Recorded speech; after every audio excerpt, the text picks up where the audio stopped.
अध्याय 6 अनासक्ति ही पूर्ण आत्मत्याग है। भाग 4। भारतवर्ष में एक महापुरुष हो गए हैं। इनका नाम व्यास था।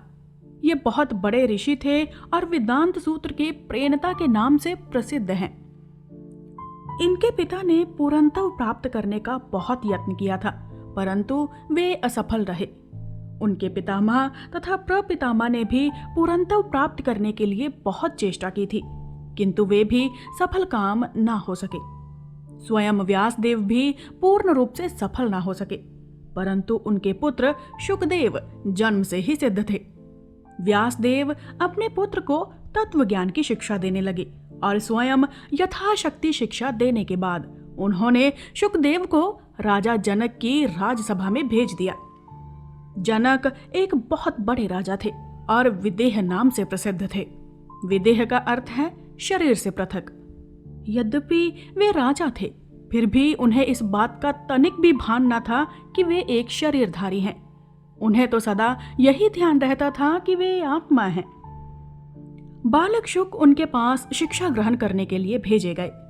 इधर राजा को यह मालूम था कि व्यास मुनि का पुत्र उनके पास तत्व ज्ञान की शिक्षा प्राप्त करने आ रहा है और इसलिए उन्होंने पहले से ही कुछ प्रबंध कर रखा था। जब बालक राजमहल के द्वार पर आया तो संतरियों ने उनकी ओर कोई विशेष ध्यान नहीं दिया। उन्होंने बस उसे बैठने के लिए एक आसन भर दे दिया। इस आसन पर वो बालक लगातार 3 दिन बैठा रहा। ना तो कोई उससे कुछ बोला और ना किसी ने यही पूछा कि वो कौन है और क्या चाहता है। बालक शुक इतने बड़े ऋषि के पुत्र थे। उनके पिता का देश भर में सम्मान था और वे स्वयं भी प्रतिष्ठित थे, परंतु फिर भी उन क्षुद्र संतरियों ने उन पर कोई ध्यान ना दिया। इसके बाद अचानक राजा के मंत्री तथा बड़े बड़े राज्य अधिकारी वहां पर आए और उन्होंने उनका अत्यंत सम्मान के साथ स्वागत किया। वे उन्हें अंदर एक सुशोभित गृह में लिवा ले गए, इत्रों से स्नान कराया, सुंदर वस्त्र पहनाए और 8 दिन तक उन्हें सब प्रकार के विलास में रखा। परंतु शुकदेव के प्रशांत चेहरे पर तनिक भी अंतर न हुआ। बालक शुक आज भी विलासों के बीच वैसे ही थे जैसे कि उस दिन जब वे महल के द्वार पर बैठे हुए थे। इसके बाद उन्हें राजा के सम्मुख लाया गया। राजा सिंहासन पर बैठे थे और वहां नाच गान तथा अन्य आमोद प्रमोद हो रहे थे। राजा ने बालक शुक के हाथ में लबालब दूध से भरा हुआ एक प्याला दिया और उनसे कहा, इसे लेकर इस दरबार की 7 बार प्रदक्षिणा कराओ, पर देखो एक बूंद भी दूध ना गिरे। बालक शुक ने दूध का प्याला ले लिया और संगीत की ध्वनि एवं अनेक सुंदरियों के बीच प्रदक्षिणा करने को उठे। राजा की आज्ञा अनुसार वे 7 बार चक्कर लगा आए, परंतु दूध की एक भी बूंद ना गिरी। बालक शुक का अपने मन पर ऐसा संयम था कि बिना उनकी इच्छा के संसार की कोई भी वस्तु उन्हें आकर्षित नहीं कर सकती थी। प्रदक्षिणा कर चुकने के बाद जब वे दूध का प्याला लेकर राजा के सम्मुख उपस्थित हुए तो उन्होंने कहा, वत्स, जो कुछ तुम्हारे पिता ने तुम्हें सिखाया है तथा जो कुछ तुमने स्वयं सीखा है, उससे अधिक मैं तुम्हें और कुछ नहीं सिखा सकता। तुमने सत्य को जान लिया है, जाओ अपने घर वापस जाओ। अतएव हमने देखा कि जिस मनुष्य ने अपने स्वयं के ऊपर अधिकार प्राप्त कर लिया है, उसके ऊपर संसार की कोई भी चीज अपना प्रभाव नहीं डाल सकती। उसके लिए किसी प्रकार का बंधन शेष नहीं रह जाता। उसका मन स्वतंत्र हो जाता है और केवल ऐसा ही पुरुष संसार में रहने के योग्य है। बहुधा हम देखते हैं कि लोगों की संसार के संबंध में 2 प्रकार की धारणाएं होती हैं। कुछ लोग निराशावादी होते हैं।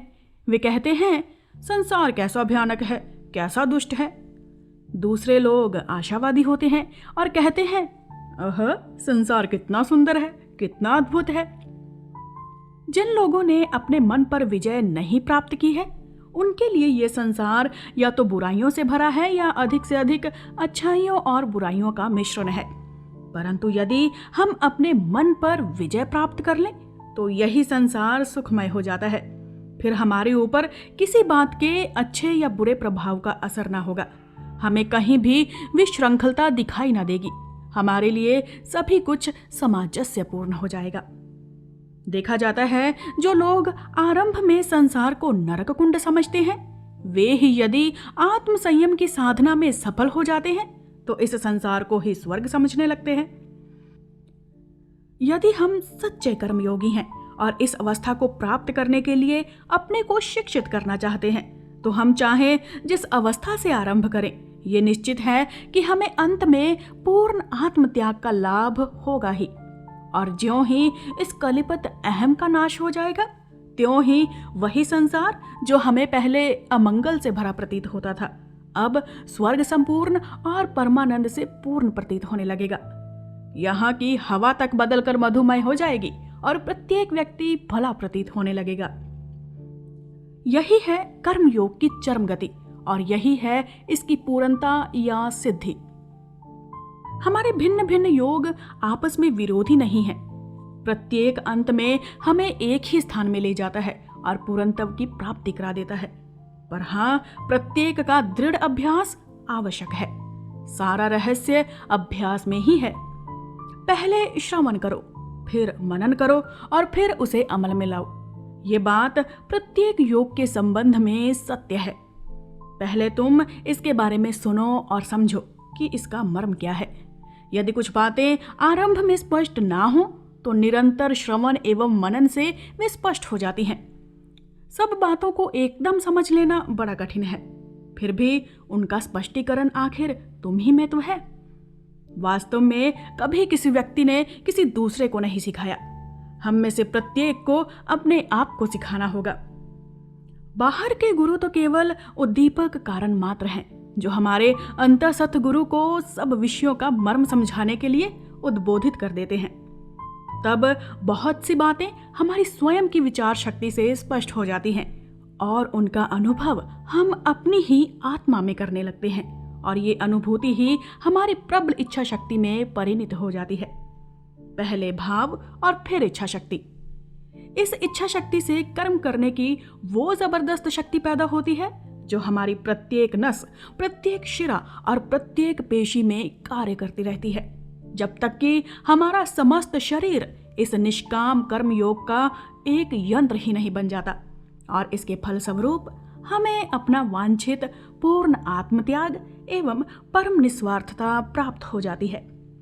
ये प्राप्ति किसी प्रकार के मतामत या विश्वास के ऊपर निर्भर नहीं है। चाहे कोई ईसाई हो, यहूदी अथवा जेंटाइल, इससे कोई अंतर नहीं पड़ता। प्रश्न तो ये है कि क्या तुम निस्वार्थ हो? यदि तुम हो तो चाहे तुमने एक भी धार्मिक ग्रंथ का अध्ययन ना किया हो, चाहे तुम किसी भी गिरजा या मंदिर में ना गए हो, फिर भी तुम पूर्णता को प्राप्त हो जाओगे। प्रत्येक योग इसमें सामर्थ्य है कि वो बिना किसी दूसरे योग की सहायता के भी मनुष्य को पूर्ण बना दे, क्योंकि उन सब योगों का लक्ष्य एक ही है। कर्मयोग, ज्ञान योग तथा भक्ति योग सभी मुक्ति लाभ के लिए साक्षात और स्वतंत्र उपाय हो सकते हैं। केवल अज्ञ लोग ही कहते हैं कि कर्म और ज्ञान भिन्न भिन्न हैं, ज्ञानी लोग नहीं।